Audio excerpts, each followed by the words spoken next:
जय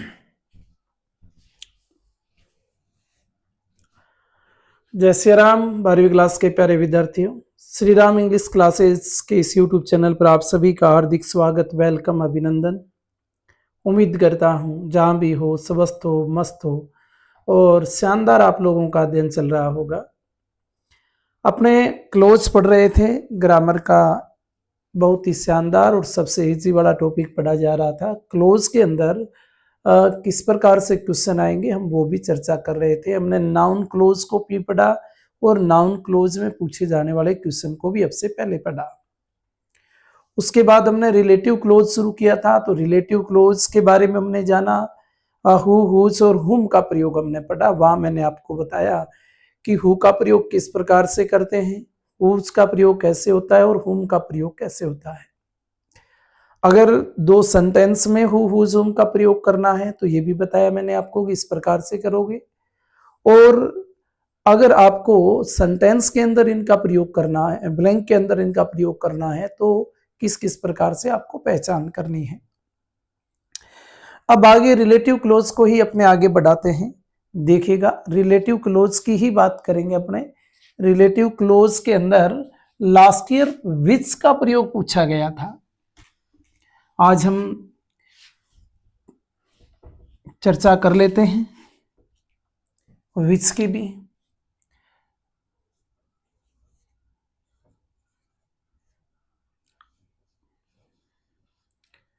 class 12th और topic चल रहा है अपना क्लोज। और क्लोज में पढ़ रहे हैं रिलेटिव क्लोज।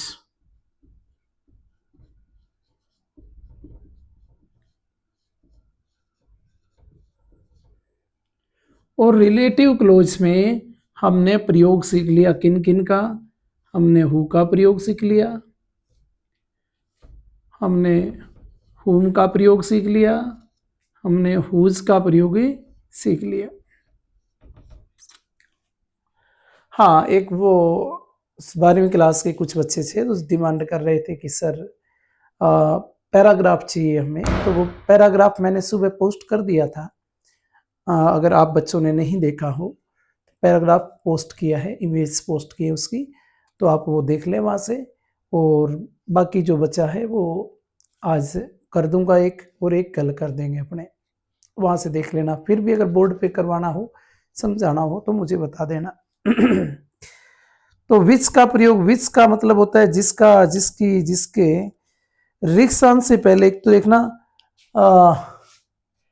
जो विच की बात कर रहे हैं ना, विच की बात कर रहे हैं, विच का पहले अपने ब्लैंक में पढ़ेंगे तो आपके लिए इजी हो जाएगा। इसका मीन जिसका, जिसकी, जिसके।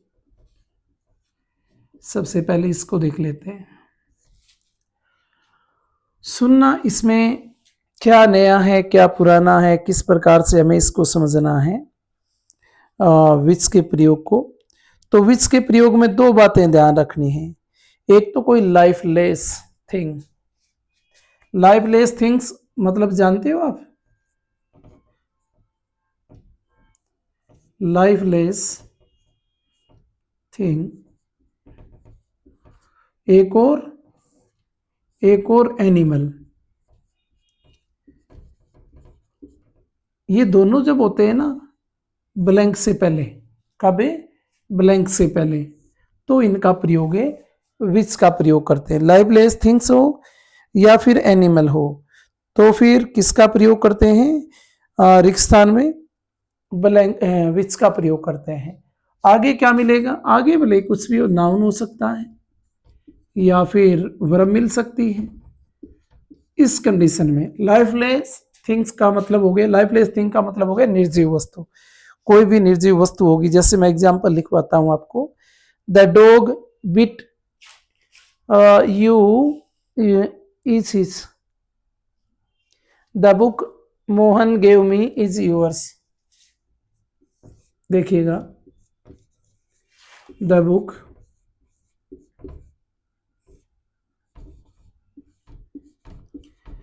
Mohan, the book Mohan gave me is yours.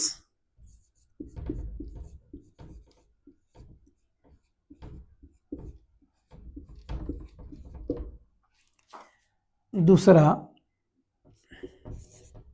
The dog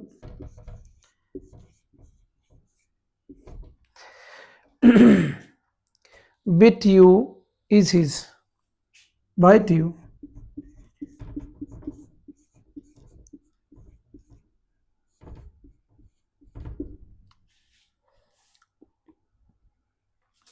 सुनना, इन दोनों में किसका प्रयोग होगा आपको दे देंगे।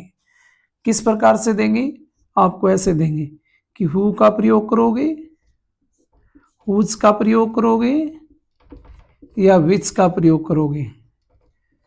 तो देखो, मैंने एक चीज आप लोगों को बताई थी। मैंने क्या बताया था कि यहाँ जब पर्सन की बात आए ना, व्यक्तियों की बात आए, तो हु हुज हुम के साथ जाएंगे अपने। किसके साथ जाएंगे, हु हुज हुम के साथ। और अगर वस्तु की बात हो, निर्जीव वस्तु की बात हो, जानवर की बात हो, तो फिर आपको विच का प्रयोग करना है। आगे क्या मिलेगा, आगे दो रिएक्शन ध्यान रखने, या तो नाउन या वर्ब।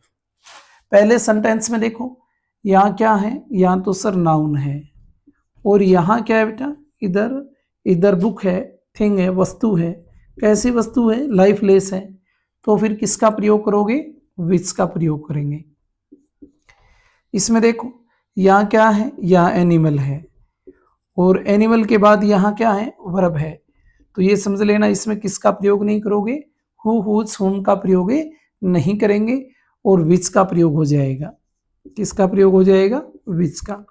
अब रही बात, सर सेंटेंस में विच का प्रयोग कैसे होता है, वैसे ही होता है जैसे आपने हु हुज हुम का प्रयोग किया।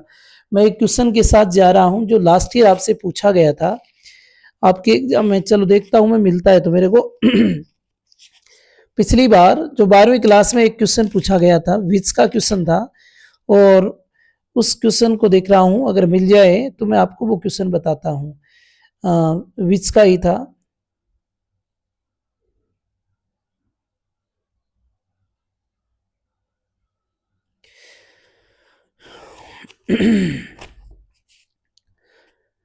तो ये इसमें इनका यूज अगर सेंटेंस में करना हो ना तो और आसान हो जाता है। बहुत ही इजी वे में पूछते हैं, और कोई दिक्कत, अगर आपने सेंटेंस में ब्लैंक भरना सीख लिया तो मेरे ख्याल से कोई प्रॉब्लम आएगी नहीं। फिर भी चीज़ें सारी जो हैं वो प्रैक्टिस पे डिपेंड करती हैं। आपने कितना प्रैक्टिस किया है इनका, और प्रैक्टिस करोगे तो फिर कुछ भी इम्पॉसिबल नहीं है।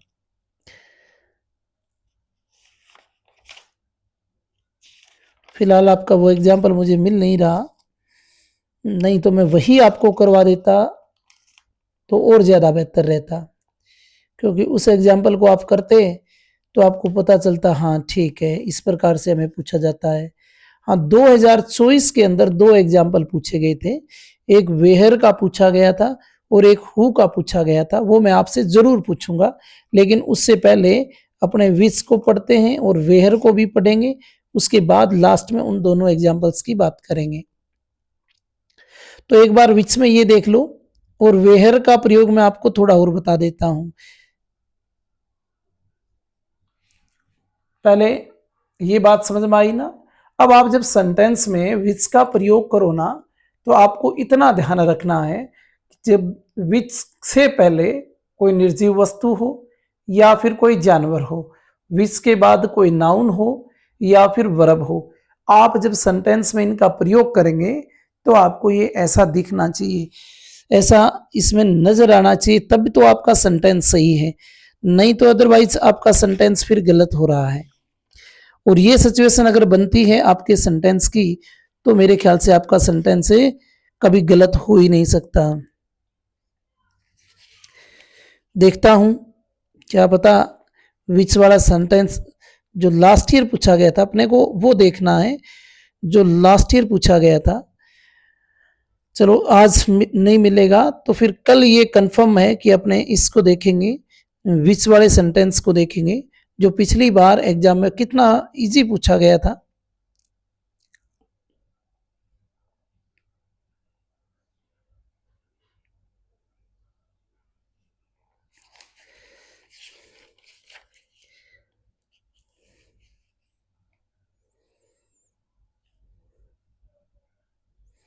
देखो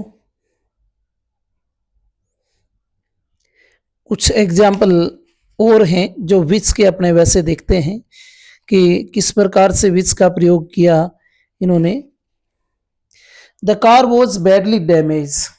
अब मैं इसके नीचे समझाने का प्रयास कर रहा हूं। एग्जाम्पल अगर ऐसे मिले तीसरा अपना, the car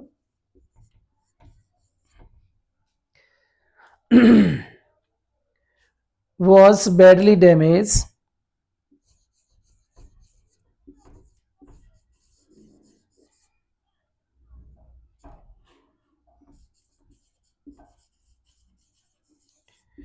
the car was badly damage it hit the truck it hit the truck. इस तरह से आपको एग्जाम्पल दे दें और एग्जामिनर पूछ लें कि इसमें विच का प्रयोग करना है। किसका प्रयोग करना है? विच का। तो मैंने आपसे कहा कि अगर आपको हुज वाला प्रयोग आ रहा है ना, तो यहां भी समस्या होगी नहीं, क्योंकि यहां भी ये प्रोनाउन जो इट हमें मिला है, हम देखेंगे ये इट किसके लिए आया है, तो इस सब्जेक्ट के लिए आया है। किसके लिए आया है? सब्जेक्ट के लिए आया है। सब्जेक्ट के लिए आया तो ये तो यहां से हटेगा ही हटेगा, और यहां से केवल और केवल अपने सब्जेक्ट लेंगे। तो हमने लिखा द कार, और इसके बाद कार के बाद किसका प्रयोग कर देंगे? विच का प्रयोग कर देंगे। ये लीजिए, द कार विच अंडरलाइन किया। ये हटा रहे हैं, इसकी जगह विच का प्रयोग आ रहा है, तो ये वाला सेंटेंस पहले लिख देंगे, विच हिट द ट्रक। और अब ये वाला सेंटेंस लिख देंगे, was badly damage, was badly damage. एक बार देख रहा हूं, आप ये सेंटेंस देखिएगा, और जो सेंटेंस मैंने आपको बताने का प्रयास किया है, क्या वो सेंटेंस आपको समझ में आया है?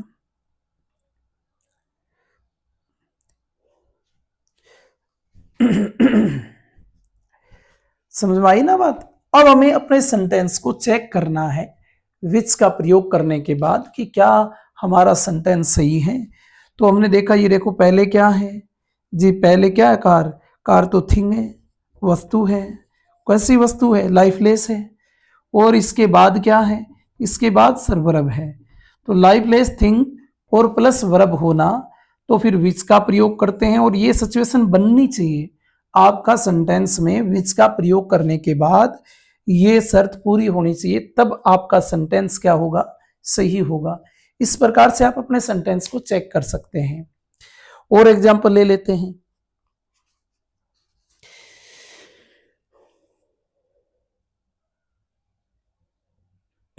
अगला एग्जांपल देखो,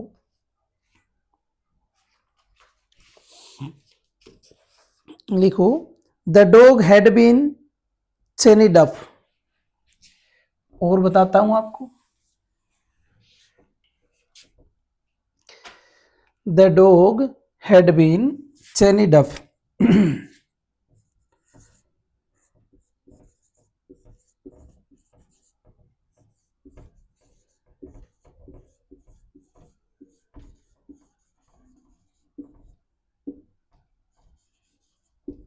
The dog had been chained up. It bit him yesterday.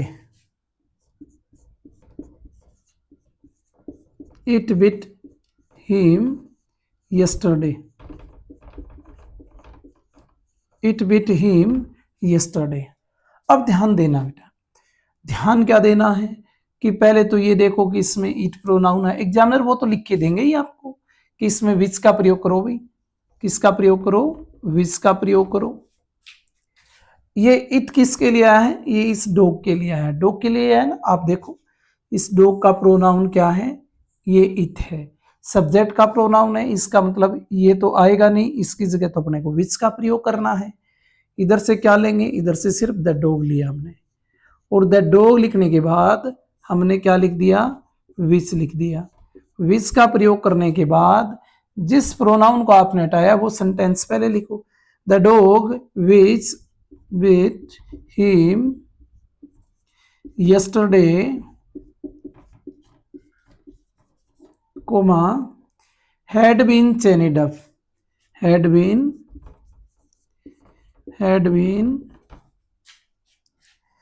chained up। इतना आसान है, इतना आसान है। मुझे नहीं लगता कि यहाँ आप अगर एग्जामिनर इस बार दोबारा भी आपसे विच का प्रयोग पूछें तो आप गलत कर दोगे। बस अब अपने को सेंटेंस को एक बार चेक और कर लेना है। ये देखो यहाँ क्या आया है, एनिमल है, ठीक है जी, एनिमल है।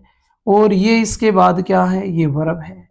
तो विच में दो ही बातें तो याद रखनी थी कि विच से पहले एनिमल आए या लाइफलेस थिंग आए, विच के बाद वर्ब आए या फिर नाउन आए, तब तो अपना सेंटेंस क्या हो जाएगा, सही हो जाएगा। तो इस प्रकार विच का प्रयोग पूछे या हु का पूछे, हुज का पूछे, हुम का पूछे, मैं आपको इनकी किस प्रकार से अपने सेंटेंस को भी चेक करना है बाद में, ये सब चीजें बता रहा हूं। और ये डिपेंड करता है मैक्सिमम आपकी प्रैक्टिस के ऊपर। आप जितनी ज़्यादा प्रैक्टिस करोगे उतने ज़्यादा आपको इजी रहेगा टू इनका प्रयोग करने में। हटा दूं, चलो हटा देता हूं, आगे बढ़े। विच का हो गया। इसीलिए मैं आपको पहले ये कहता हूं कि ब्लैंक फिलअप करना अगर अपने को आ रहा है ना, तो फिर कहीं कोई समस्या है नहीं। और ब्लैंक वाले में अगर दिक्कत है अपने, तो फिर वहां दिक्कत आ जाती है, क्योंकि अपने चेक नहीं कर पाएंगे कि हमारा आंसर कैसे हमें पता चलेगा कि ये सही है गलत है। तो इसमें एक और ऐड कर दें, पढ़ लिया जो हमने, वो कौन सा पढ़ लिया, विच पढ़ लिया। और मुझे उम्मीद है कि ये चारों आपको बहुत ही व्यवस्थित ढंग से आ रहे हैं। विच के बाद एक वेहर का क्वेश्चन और करवा देता हूं। वेहर का प्रयोग, वेहर का प्रयोग, वेहर का मतलब एज ए WH वर्ड तो कहाँ होता है, लेकिन जब हम इनका प्रयोग क्लोज में करेंगे तो एज ए कंजक्शन करेंगे और इसका मीन हो जाएगा जहां। इसका मीन क्या हो जाएगा, जहां। तो ये तो हम सभी जानते हैं कि, चलो एग्जाम्पल से समझाऊंगा, क्योंकि वेहर की जब बात कर रहे हैं तो this is the temple, this is the temple, मैं समझाऊंगा, देखो आपको। This is the temple blank, this is the temple blank, Gandhi ji was shoot dead.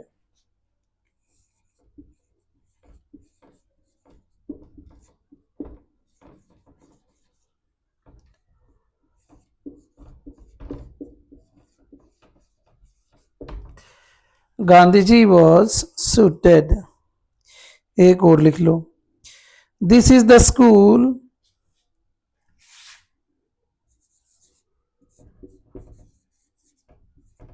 This is the school blank I studied for 5 years.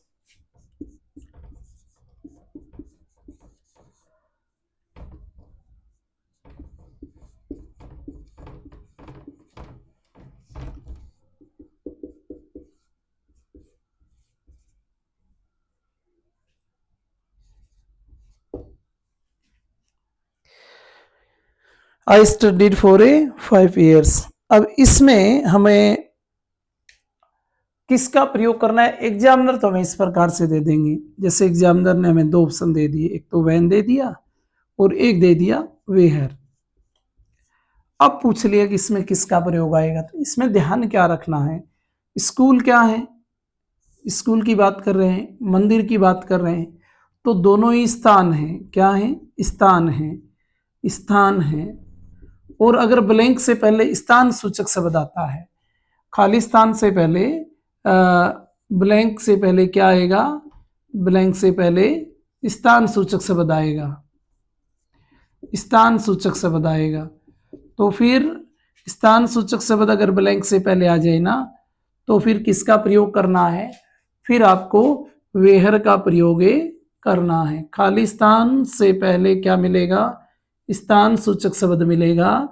और ये शर्त हमारी रहेगी कि ब्लैंक से पहले जब अपने सेंटेंस में इसका यूज कर लेंगे ना, तो ब्लैंक से पहले स्थान सूचक शब्द, बाद में नाउन या प्रोनाउन वर्ब, ये सिचुएशन अगर बनती है तो हमारा सेंटेंस सही होगा। तो इसमें फिर किसका प्रयोग करेंगे, वेयर का, कि दिस इज द टेम्पल, ये मंदिर है, वेयर जहां Gandhi ji was shoot dead, जहां गांधी जी को मार दिया था। दिस इज द स्कूल, ये विद्यालय है, वेयर जहां आई स्टडीड, मैंने अध्ययन किया, फॉर 5 years है, ये ईयर्स है, YEARS, फॉर 5 years, जहां मैंने 5 सालों तक अध्ययन किया। तो ये तो बात रही कि वेयर का प्रयोग कहाँ करना है, तो हमें पता चला कि ब्लैंक से पहले हमें स्थान सूचक शब्द चाहिए और ब्लैंक के बाद नाउन या प्रोनाउन चाहिए। अब देखिए 2024 में वेयर का क्वेश्चन पूछा गया था। 2024 में किसका क्वेश्चन पूछा गया था, वेयर का क्वेश्चन क्या था, मैं आपको अवगत करवा दूं। 2024 का क्वेश्चन वेयर का क्वेश्चन था, और क्वेश्चन क्या था, Kishore built a new house, ये क्वेश्चन था। तीसरा क्वेश्चन मैं वही लिख देता हूं,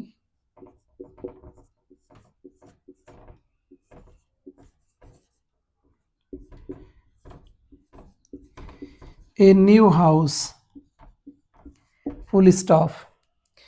किशोर built a new house, he used marbles,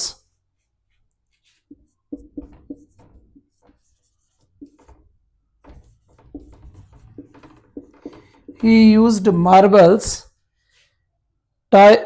tiles in it, marble tiles in it।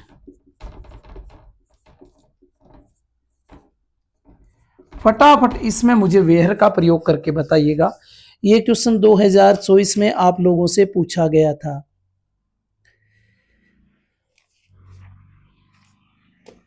फटाफट बताइएगा।